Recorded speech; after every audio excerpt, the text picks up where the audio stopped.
court uniform and dress were required to be worn by those in attendance at the royal court in the 19th and 20th centuries. Specifically, court uniform was worn by those holding particular offices. A range of office holders was entitled to wear it, with different grades of uniform specified for different grades of official. It is still worn today on state occasions by certain dignitaries both in the UK and abroad. Court dress, on the other hand, is a stylized form of clothing deriving from fashionable 18th century wear, which was directed to be worn at court by those not entitled to a court uniform. For men, it comprises a matching tailcoat and waistcoat, breeches and stockings, lace cuffs and cravat, cocked hat and a sword. For women, a white or cream evening dress is directed to be worn, together with a train and other specified accoutrements.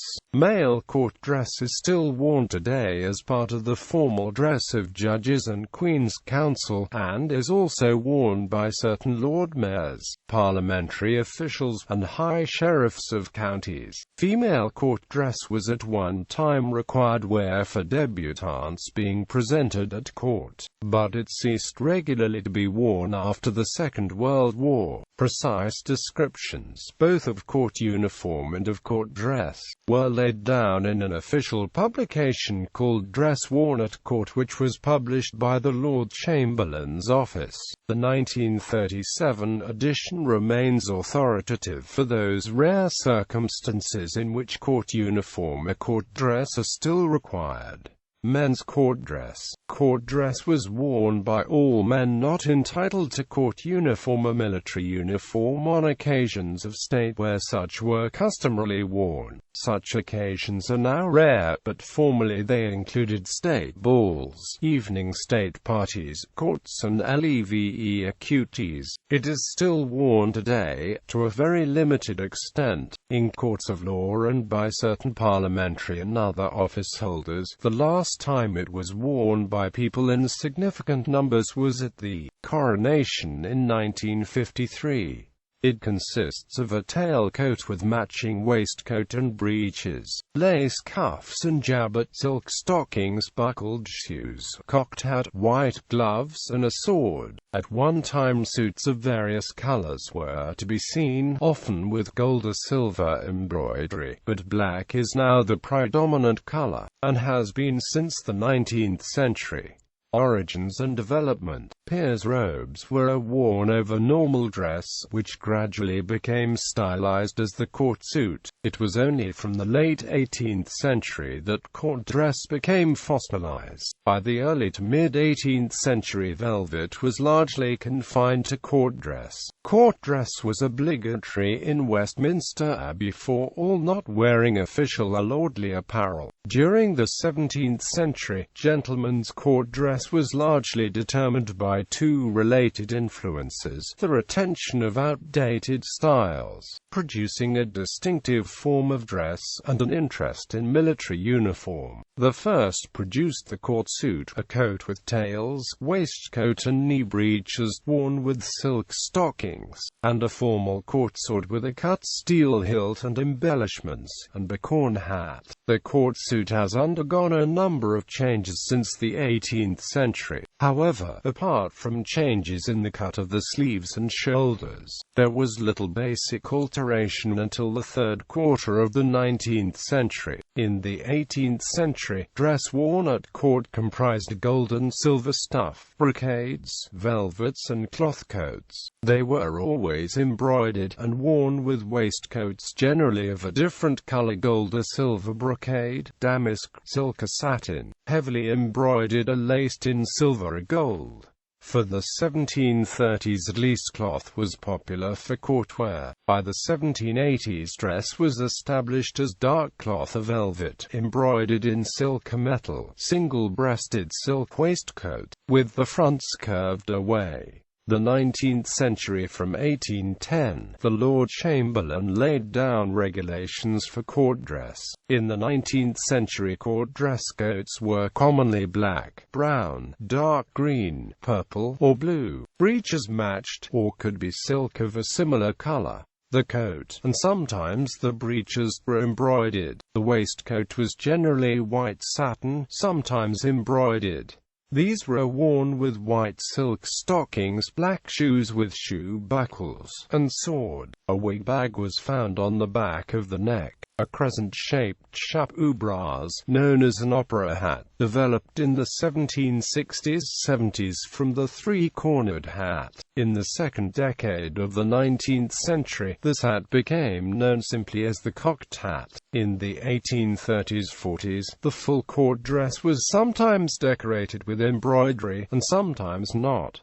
Cloth was most general, but velvet was also used. For LEVE cloth trousers were worn. A new style of court dress, worn from the 1840s, comprised a dark, frequently black, cloth single-breasted dress coat with a stand collar. This was worn with a white satin, a black silk collarless waistcoat, and white neckcloth. For LEVE this was worn with matching velvet trousers with a gold lace stripe down the seam. For drawing rooms, matching breeches with white silk stockings, and a white neckcloth was worn. In 1869, the Lord Chamberlain's Department issued new regulations for gentlemen at court. The new style of suit was described, in which the cloth coat and breeches were replaced with silk velvet. This had been permitted before, but in place of the embroidered waistcoat was a waistcoat of plain white silk. A coat for levee dress had dark-colored cloth, single-breasted, with a stand collar, and trousers of the same material and color as the coat, both decorated with narrow gold lace on collar, cuffs and pocket flaps, similar to that worn on certain classes of the civil uniform. A gold lace loop and button were similarly worn on the hat, and a sword of the same pattern carried. In 1898, court dress was described as black velvet, or a dark color cloth suit. The velvet version in 1898 was without gold embroidery on the coat, and the buttons were gilt, steel or plain. The waistcoat was either black velvet, or the normal white one.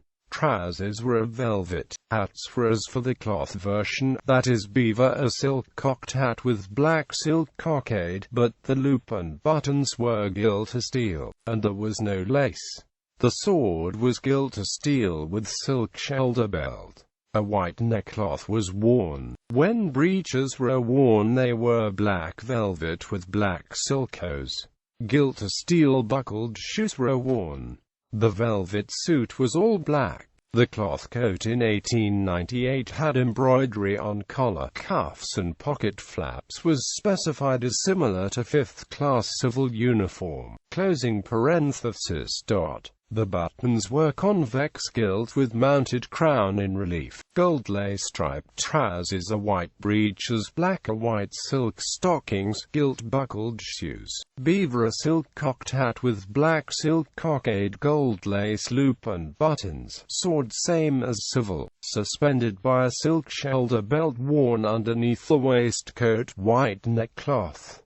The 20th century. Variations on a theme by the time dress worn at court was published in 1898. Regulations for 3 different varieties of court dress had been laid down: old-style velvet, new-style velvet, and cloth. The velvet suits were in black and without embroidery. The cloth court suit is to have embroidery, and is to be mulberry, claret or green, not blue or black. The most notable difference between the old-style and new-style suits is that the old-style coat has a curved front and is worn with a lace jabot, whereas the new-style coat is cut away at the waist and is worn with a white bow tie. In this, it will be seen that the new style is closer to what is nowadays known as white tie and amp-tails evening dress. Old-style velvet court dress. In 1908, the old-style court suit was of velvet, with a cut-back frock-style, single-breasted with 7 buttons and buttonholes.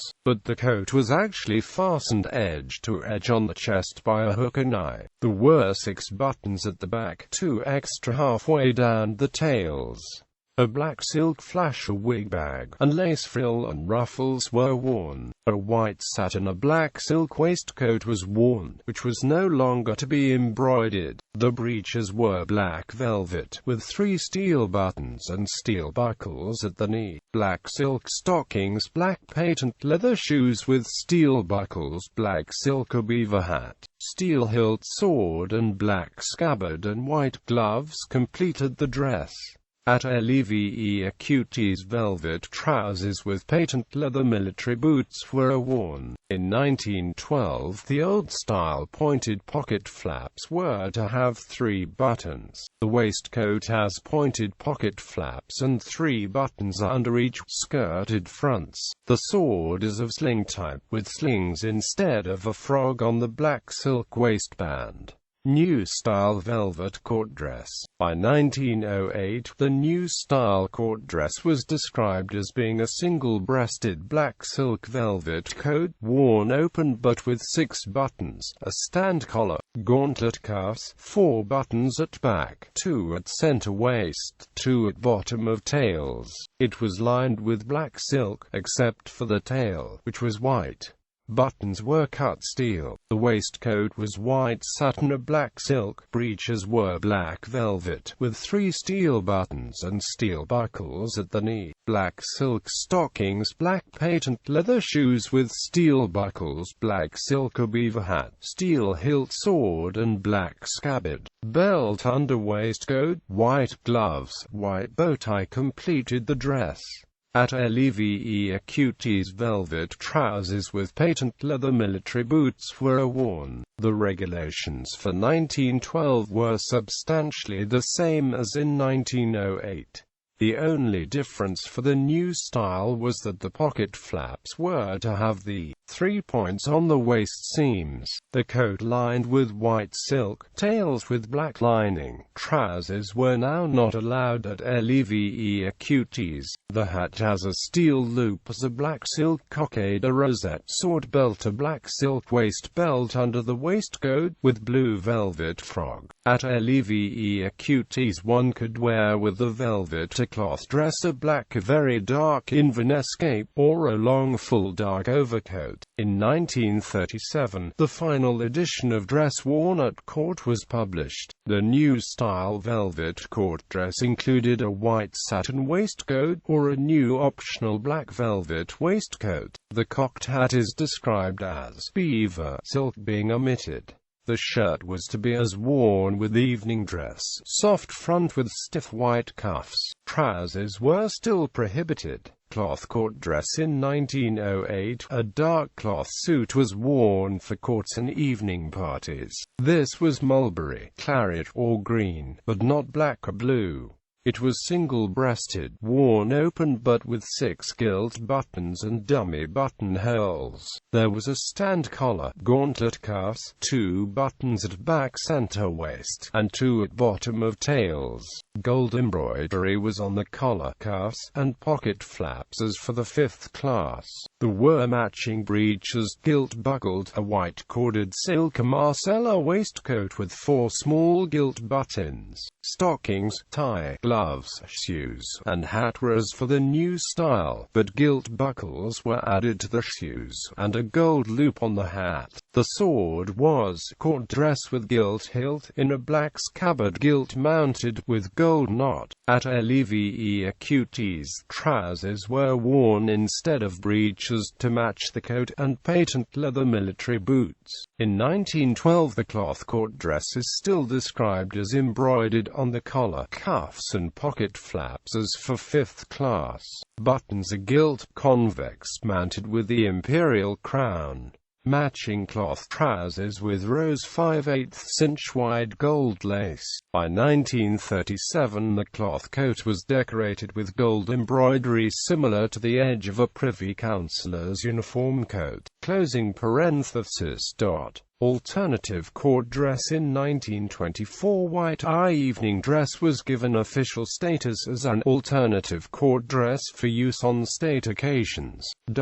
It comprised black dress coat with silk facings, white Marcella waistcoat, black cloth knee breeches with 3 buttons and black strap fastening with black buckle, black silk stockings with plain black court shoes with bows, and white gloves. This was worn with ordinary dress shirt, collar, white bow tie, and opera hat. This was very similar to the frock dress introduced in the mid-19th century, and worn at dinners and evening parties when uniform was not worn. Frock dress in 1883 comprised dress coat and waistcoat, breeches or pantaloons, white cravat. In 1908 this was described as being dress coat with silk facings, black or white waistcoat, black cloth or stockinette breeches, with 3 black buttons and buckle at knee, pantaloons not now being allowed. This was worn with plain court shoes with bows, no buckles, and the cravat was replaced by a white tie. A folding cocked hat in corded silk with a black loop and rosette and white gloves finished the dress, which was used for dinners, balls, and receptions.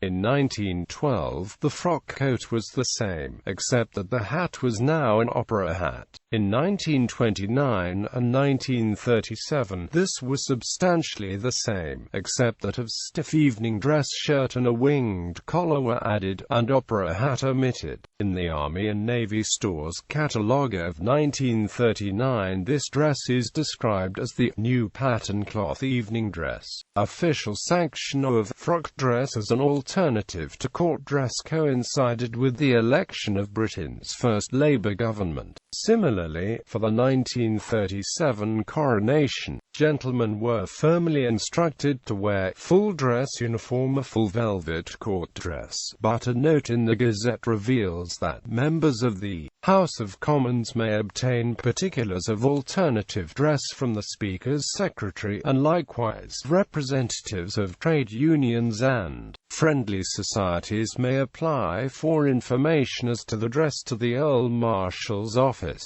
By the time of the 1953 coronation, those in procession in the Abbey were instructed to wear full dress uniform or court dress, but for other gentlemen a range of dress was permitted. One of the forms of court dress is laid down in the Lord Chamberlain's regulations for dress at court, or evening dress with knee breeches or trousers, or morning dress, or dark lounge suits. On both occasions, Oriental dress was also permitted, for those for whom it was the usual ceremonial costume.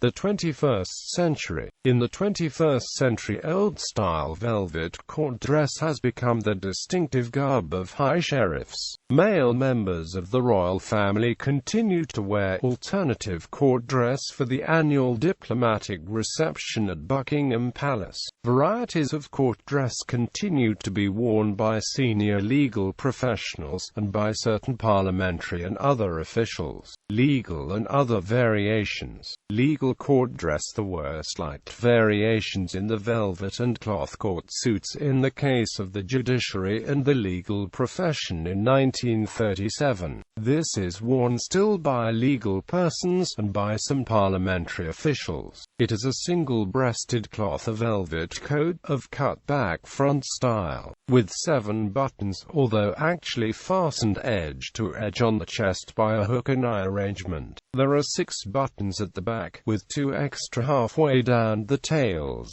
The coat is worn with a waistcoat, breeches to match the coat, black silk stockings, buckled shoes, sling sword, cocked hat, lace frill, ruffles, black silk flash. They are worn with military boots and trousers for LEVE-QTs. For daily wear, only the coat and waistcoat are worn, with trousers and shoes. Full dress for the Lord Chancellor and judges comprises black cloth or velvet court coat, waistcoat, black cloth knee breeches, black silk stockings, shoes and steel buckles, plain bands, white gloves, and a beaver hat. The cloth dress is worn only on such occasions as when attending St. Paul's Cathedral in state, the Lord Chancellor's breakfast, in court on the first day of Michaelmas Law Term, and at the House of Lords when Her Majesty the Queen is personally present, and is worn with robes, wigs and lace bands. On other state and semi-state occasions, ordinary black velvet court dress of the legal style should be worn. Parliamentary use. The clerks of both houses wear short wig and gown over a legal cloth court suit worn with trousers and white bow tie. At the state opening and on similar occasions the clerk of the Parliaments and the clerk of the House of Commons wear the same dress but with knee breeches and lace jabot and amp cuffs. The clerk of the Crown and his deputy wear the same dress in most respects, but with bands rather than bow tie. The sergeants at arms wear a cloth court suit of legal pattern with knee breeches, white gloves and silver-hilted sword. On state occasions they wear lace and a collar of SS also. Black rot is similarly dressed but with black hilted sword, black leather gloves and black shoe buckles. Attendants and messengers in both houses have, since the 19th century, worn a black evening dress suit, black waistcoat, white tie and a silver badge suspended from the neck. In the House of Commons, the Speaker has traditionally worn a black silk gown over a black cloth court suit of legal pattern, knee breech, white bands, full-bottomed wig, and carries a three-cornered hat. On state occasions, as when attending on Her Majesty together with the House of Commons, such as for the state opening of Parliament, or the presentation of an address, the Speaker has traditionally worn a state robe of black satin damask with gold lace guarding, over a black velvet court suit, lace-edged cravat, lace ruffles at cuffs, full-bottomed wig and white gloves. The current Speaker has for the most part eschewed this traditional dress. For mourning, the Speaker has traditionally worn a black parramatta gown, white weepers on coat cuffs, broad-hemmed frill and ruffles instead of lace, lawn bands, and black buckles on shoes and knees replacing the bright metal ones. Others in court dress wear broad-hemmed frill and ruffles, black buckles and gloves, and a black mounted sword. The Speaker's secretary and his train-bearer wear a black cloth court suit of legal pattern with lace frill and ruffles, steel buckles on breeches and shoes, cocked hat and sword. The formal dress of the Lord Chancellor was and is almost identical to the traditionally worn by the Speaker of the House of Commons, as is that of the Lord Speaker of the House of Lords. Clerical court dress. At courts and leve acute these bishops were directed to wear roche and shima. Other clergy were wear cassock, gown and scarf. For state full-dress dinners and evening state parties, however, they were wear a cloth court coat with knee breeches and buckled shoes. For bishops the coat was purple. For other clergy, the court coat was black. Archbishops of Canterbury continued to wear this form of dress at state banquets into the 21st century. Scottish dress. In 1898, a special dress with sword and dirk was allowed for chiefs and petty chiefs as a military uniform at court. By 1908, this was extended to Highland gentlemen and comprised kilt, sporran, doublet of cloth of velvet, Highland belts, claim or dirk, long plaid. By 1912, the qualification was absent and the description was more detailed. It was to comprise black silk velvet full-dress doublet, set of silver Celtic crested buttons, superfine tartan full-dress kilt, short trews, full-dress tartan hose, full-dress length shoulder plaid, full-dress white hair sporran, silver-mounted and tassels. Dirk with knife and fork, SG and dove, patent leather shoulder belt, silver-mounted, waist belt with silver clasp, silver-mounted shoulder brooch, silver gilt pin, lace jabot, 1 pair buckles for instep of shoes, 1 pair small ankle buckles for shoes. full dress brogues, Highland claymore, Glengarry Balmoral, crest or ornament, cross belt of leather for carrying the sword worn over the right shoulder. By 1937, the shoulder plaid became shoulder plaid, a belted plaid dress. Sporran could be hair, fur, or skin, any pattern. Footwear was dress shoes and brogues. Highland bonnet, feather of feathers if in title. Highland pistols and powder horn may be worn. Dress doublet of velvet cloth or tartan. Waistcoat, velvet cloth, tartan. Dress kilt, dress hose, plaid either shoulder or belted. Shoulder brooch for plaid dress. Sporran and strap. A chain can be hair, fur, skin. Highland basket hilt sword, black leather, a metal-mounted scabbard. SG and dove dirk. Kilt pin, jabot, lace, cuffs, lace gilly brogue. Shoes are dress shoes. Highland bonnet, belt and buckle, flashes. Highland pistols and powder horn may be worn. Gloves are not worn. Women's court dress. For women, court dress originally meant the best and most opulent style of clothing, as worn in fashionable and royal society. A distinctive style can be seen in the dresses and accoutrements worn by courtly ladies in the Elizabethan period, and likewise in subsequent reigns. The Commonwealth put a stop to court activity, and to opulent display in general, but with the Restoration, the opportunities afforded by attendance at the royal court was taken up all the more zealously by young women of status or aspiration. Fashion continued to dictate what was worn on these occasions, but in the late 18th century, a degree of fossilization began to set in, with the result that women in attendance at royal courts were still, in the early 19th century, to be seen in garments with side hoops, redolent of forms of dress fashionable in the mid-1700s. In the 1820s, however, George IV made known his opinion that obsolete side-hoop dresses should no longer be worn, and thereafter fashion began to have more of an impact on the style of dress worn by women at court. Courtly garments, then, can be seen reflecting something of the contemporary fashions of high society, for the expansive skirts and crinolines of the 1850 to 60s through the posterior bustles of the 1870s and '80s, right through to the straight gowns of the 1920s.